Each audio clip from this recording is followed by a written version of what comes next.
একজন নারী একজন পুরুষ ছাড়া অসম্পূর্ণ। আমার মাও আব্বাকে ছাড়া অসম্পূর্ণ ছিল। আব্বা নাই তাই হয়তো মা বাবলু চাচাকে খুঁজে নিয়েছে। আমাকে হয়তো তাদের এই অবৈধ সম্পর্ক মেনে নিতে হবে। বাড়িতে এখন আমাদের খাবারের কোনো অভাব নাই। নাস্তা ভালো ভালো তরকারি লেগেই আছে, কিন্তু এইসব খাবার আমার গলা দিয়ে নামতে চায় না। কিন্তু কি আর করার, মাকে বুঝ দেওয়ার জন্য এইসব আমাকে খেতে হয়। প্রকৃতপক্ষে এইসব খাবার খেলে আমার বমি পায়, ভীষণ বমি। অবৈধ রোজগারের খাবার বলে কথা। মা আগে বাড়ি বাড়ি কাজ করতে যেত, আমি স্টেশনে যা পেতাম তাই করে কিছু করতাম। দুজনে আয়ে দুবেলা ভর্তা ভাত অন্তত খেতাম, তাতে শান্তি ছিল, তৃপ্তি ছিল। এখন সেই তৃপ্তিটা না পাই না। আমার রোজগার এখন মালাকে দিয়ে দিই। দাদি সারাদিন বিছানায় পড়ে থাকে, অসুস্থ। সুস্থ থাকতে মানুষের বাসায় কাজ করে যা পেত তা দিয়ে তাদের দুজনই হয়ে যেত। মালা আমার থেকে ছোট, খুব বেশি পরিশ্রম করতে পারে না, তাই আমার রোজগারটা ওকে দিই। অনিচ্ছা সত্ত্বেও বাবলু মিয়ার আনা খাবারগুলো কোনো মতে পেটে ঢোকায়। এই লোকটাকে একসময় আল্লাহ তো দুধ ভেবেছিলাম, কিন্তু এখন একে দুনিয়ার সব থেকে বাজে মানুষ মনে হয়। কারণ শরীর ভোগ করার বিনিময়ে খাবার দিচ্ছে হারামজাদাটা। না জানি কতজনের সাথে এরকম চক্কর চলে তার। আমার মায়ের তাতে মাথা ব্যথা নেই।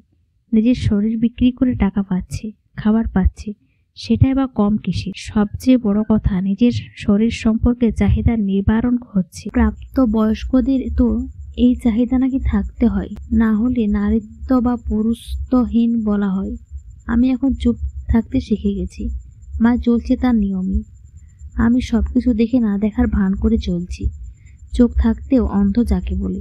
আজকে মালাকে দেখা পেলাম না, ওর ঝুপড়িতেও গেলাম না। নানান কারণে মনটা খারাপ আমার। আগের মতো বাড়িতেও ঢুকি না, ঘরটা নপাক মনে হয়। কিন্তু ভেংড়ি নিয়ে মহাজনের কাছে গেছি বিক্রি করতে। এমন সময় দেখি মালা ছুটে আসছি। কি রে মালা, এমন করে ছুটতেছিস কেন? মালা হাঁসফাঁস করতে করতে বলে উঠল, দাদি। দাদি নড়ে না আপন। কি কস? আমি অবাক হয়ে গেলাম। তুই চল একবার, ডাক্তারের কাছে নিতে হইবে। মহাজনের কাছে টাকাটা নিয়ে মালার সাথে দৌড় দিলাম। ঝুপড়ির ভেতরে ঢুকে দেখলাম দাদি শুয়ে আছে, কোনো সাড়া শব্দ নেই। আমি ডাকলাম, দাদি, ও দাদি, উঠো, অনেক বেলা হয়েছে। দাদি কোনো কথা না বলে নিবরে শুয়েই আছে, চোখের পাতাও নড়ছে না।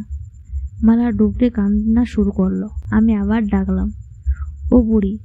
মালা কাঁদে দেখিস না। ও দাদি নিশ্চুপ। মালার কান্না আরো বেড়ে গেল। দাদির শরীরটা ঠান্ডা হয়ে গেছে। আমি মালাকে বললাম, তুই থাক, আমি ডাক্তার নিয়ে আসি। বলে ডাক্তারের কাছে ছুটলাম। স্টেশনের পাশে ডাক্তার সাহেবের চেম্বার। রাহুল মিয়া তার নাম। ভালো ডাক্তার, আমার সাথে তার সাক্ষাৎ আছে। ডাক্তার সাহেব রোগী দেখছেন। ডাক্তারবাবু আমাকে এমন দেখে তিনি বললেন, কি রে আপন, এমন হাঁপাচ্ছিস কেন? আমি একটা ডোক গিলে বললাম, মালার দাদি অসুস্থ, নড়ে না, শুনেও না, শরীরটা ঠান্ডা। আপনে চলেন ডাক্তার সাহেব। মালা কাঁদে। মালার কান্দন আমার সহ্য হয় না। আপনি যত টাকা ভিজেছেন আমি দিব, খালি এখনই চলেন। আরে এত কথা বলা আগে আপন মিয়া। যাবো তো, শুধু প্রেসক্রিপশনটা লিখে দিয়ে যাচ্ছি। আচ্ছা। ডাক্তারবাবুর মালার ঝুপড়িতে ঢুকলো। কি যেন নড়ে চড়ে দেখলো। তার মন বিমর্ষ মনে বলল, বুড়ি আর বাচ্চা নাই রে আপন, মইরা গেছে। আমি ধপাস করে বসে পড়লাম। মালার কান্না আরো বেড়ে গেল। বুড়িটা শেষমেশ মরেই গেল। মালাটার কি হবে এবার? মালা যে একা হয়ে গেল। আল্লাহ কি বোঝে না এই ছোট ছোট মেয়েটা কোথায় গিয়ে দাঁড়াবে এবার? মালা দাদিকে জড়িয়ে ধরে কান্না করছে। আমি উঠলাম। মালার ঝুপড়িতে ফিরতে হবে। ঝুপড়ির বন্ধু মনে হয় বাবলু মিয়া এসেছে। অনিচ্ছ সত্ত্বেও ডাক দিলাম। না ডেকে কোনো উপায় নেই। মা, ও মা। মা ভেতর থেকে জবাব দিল, আপন। হ্যাঁ মা। মা বাবলু মিয়াকে তখনই বলে উঠল, আপনাকে আগে বললাম আপন যে কোনো সময় চলে আসবে। এখন না শুনলেন না, এখন কি হইবে? কি আর কইরা তারই মুখ দেখামু? বাবলু মিয়া মিনমিন করে বলল, আমি কি জানতাম নাকি অসময়ে চলে আসবে? আমি আবার ডাক দিলাম, মা, ও মা, আসতাছি বাপ। আমি জানি দুজনে সুখের সাগরে মহা ব্যস্ত। আমি ঝুপড়িতে ঢুকলে হয়তো মা ভীষণ লজ্জা করবে। আমি তার সন্তান হয়ে সেটাকে হতে দিতে পারি? মা লজ্জা পেলে আমিও পাবো। মায়ের কালি লাগানো মুখটা আমি দেখতে পারবো না। তাই বাইরে থেকে বললাম, দরজা খোলার দরকার নেই মা, মালার দাদি মইরা গেছে, একটু তাড়াতাড়ি আসবি। মালা খুব কাঁদে। মা কাপড় ঠিক করে বাইরে বের হলো। বাবলু মিয়া ভেতরেই আছে। মায়ের চুলগুলো এলোমেলো। আমি মাথা নাড়ালাম। কি কস বাজান, জেঠিমা মাইরা গেছে? হুঁ মা, দাদি আর নাই। তুই ঠিক কইতেছিস। ডাক্তার সাহেবও দেখেছি, বলে দাদি মাইরা গেছে। হায় আল্লাহ, এ কি সর্বনাশ হলো। মা তুই আয়, আমি যাইতেছি। মালা কাঁদে। কেমন সামলামো ওরে? যা বাপ, আমি আসতেছি। আমি ছুটলাম মালার ঝুপড়ির দিক। লোকজন জড়ো হয়ে গেছে। মালা হাউমাউ করে কাঁদছে। আমার বুকটা ফেটে যাচ্ছে।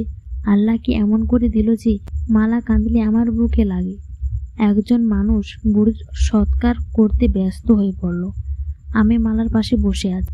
মালার দাদির সৎকার শেষ করে ঝুপড়িতে ফিরছি। মালা মাকে নিয়ে এসেছে। সে তখন থেকেই কেঁদে যাচ্ছে মেয়েটা। আমার সহ্য হচ্ছে না। মা ওকে চুলোর পাশে বসিয়ে রান্না করছে। আজ বুঝাচ্ছে, দেখ মা, মানুষ সারা জীবন বাঁচে না। সবাই আল্লাহর কাছে ফিরে যাব। কেউ একদিন আগে আর কেউ একদিন পরে। জেঠিমা অসুস্থ ছিল অনেকদিন। এত কষ্টের চাইতে আল্লাহর কাছে চলে যাওয়াই ভালো। মালা মাথা নিচু করে বসে মায়ের কথাগুলো শুনছে। আমি ভাবছি অন্য কথা। মা হয়তো আজকে বুঝতে পেরেছি আমি তার অবৈধ সম্পর্ক ধরে ফেলেছি, কিন্তু আমি বুঝিও না বুঝার ভান করছি। মা শেষ পর্যন্ত কি বুঝেছে আমি সেটা জানি না, আর আমার জানারও আগ্রহ না। আমি শুধু এতটুকু বুঝেছি, আমি বাবুল দাদাকে ঝুপের ভেতর দেখলে মা লজ্জায় মরে যেত। কি দরকার এত বাড়াবাড়ি করার? রাত গম্ভীর হতে শুরু করেছে। মালাকে তার ঝুপড়িতে রেখে এসেছি, না হলে ঝুপড়িটা ফাঁকা হয়ে যেত যে। তারপরেও তাকে বলে দিয়েছি, কোনো কারণে যদি ভয় পায় তাহলে যেন আমাদের ডাকে।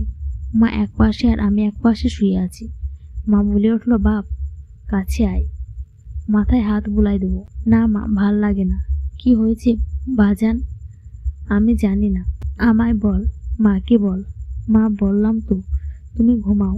মা আমাকে কাছে টানার চেষ্টা করলো। আমি বললাম, এত কাছে টানিস না মা, ঘেন্না লাগে। আমার কথা শুনে মা হাতটা দ্রুত সরিয়ে নিল। মনে হচ্ছে হাই ভোল্টেজের শক খেয়েছে। শক খাওয়ার কথা আজ যে আমি স্পষ্ট বলে দিলাম তাকে ঘেন্না লাগে কেন বাপ? মা অবাক হয়ে প্রশ্ন করে। আমি বলি, জানি না মা, তোর সারা শরীর এখন নপাক লাগে থাকে। যত লাখ সাবুন দিস না কেন, কিভাবে মুছবি বল মা? মা একটা দীর্ঘশ্বাস ফেললো, তারপর বলল, সবাই যদি সবকিছু বুঝতো বাপ, তাহলে তো হতোই। আমি মেকি হাসলাম। মনে মনে ভাবলাম, হয়তো তাই। গল্পটা কেমন হয়েছে অবশ্যই কমেন্ট করে জানাবেন।